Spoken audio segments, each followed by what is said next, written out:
Hi friends, এবার যে কোনো আপনার ইংলিশ লেখার উপর শুধু আপনি ক্যামেরাটা ধরবেন, সাথে সাথে সেটা বাংলা হয়ে যাবে। কি আশ্চর্য, কি অবাক হচ্ছেন? অবাক না ফ্রেন্ডস, এটি 100% রিয়েল। আমি আপনাদের প্রমাণ স্বরূপ আমি দেখাচ্ছি। ফ্রেন্ডস, আমি ক্যামেরাটা ওপেন করলাম।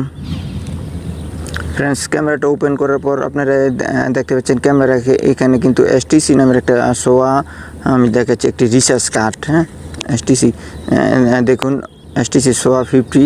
আর অপর প্রান্তে যেই লেখাগুলো আছে আপনার, এগুলো আপনার ডিসক্রিপশন কীভাবে আপনার অ্যাক্টিভেট করতে হয়, কীভাবে রিচার্জ করতে হয় এখানে লেখা আছে। হ্যাঁ, এখন আমরা যারা ইংলিশে একটু দুর্বল অথবা যারা না বুঝি, এখন তাদের কী করণীয়? এখন আমি এইটা থেকে বাইরে হবো।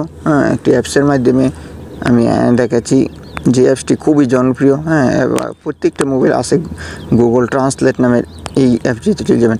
এই অ্যাপটিতে চলে যাওয়ার পর ফ্রেন্ডস, এইখানে আপনার ইংলিশ আপনার সিলেক্ট করে নেবেন, ইংলিশ টু বেঙ্গলিটা সিলেক্ট করে নেবেন। হ্যাঁ, কষ্ট করে সিলেক্ট করে দেওয়ার পর ফ্রেন্ডস, এখানে ক্যামেরা আইকন আছে, দেন ক্যামেরা আইকনে ট্যাপ করে দেবেন। ক্যামেরা আইকনে ট্যাপ করে দেওয়ার পরে দেখুন ফ্রেন্ডস, সাথে সাথে এটি বাংলা হয়ে গেছে। ফ্রেন্ডস, এটা কিন্তু আমি কোনো স্কিপও করিনি, কোনো টাচও দিইনি। রিয়েল। আমি মনে করি ফ্রেন্ডস, যারা স্টুডেন্ট অথবা যারা না বোঝেন কিছু ইংলিশ কী লিখতেছে, তারা একটু কষ্ট করে ক্যামেরাটা আপনার গুগল ট্রান্সলেটের ক্যামেরাটা ওপেন করবেন।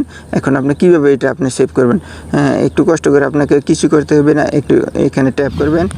এখানে ট্যাপ করে আপনি কষ্ট করে এটা স্ক্রিনশট দিয়ে নেবেন। হ্যাঁ ফ্রেন্ডস, দেখুন স্ক্রিনশট হয়ে গেছে। স্ক্রিনশট দেওয়ার পরে আপনি এটা বাংলাটা ভালোভাবে পড়ে নিতে পারেন। তাহলে ফ্রেন্ডস, এই ছিল আজকের এই ছোটো ভিডিওতে। যদি ভিডিও দ্বারা আপনাদের উপকার আসে, ভিডিওতে লাইক দিবেন এবং শেয়ার করে আপনার ফ্রেন্ডদেরকে দেখার সুযোগ করে দেবেন। যদি চ্যানেলটি ভালো লাগে ফ্রেন্ডস, সাবস্ক্রাইব করবেন। ততক্ষণ যদি ভালো থাকুন।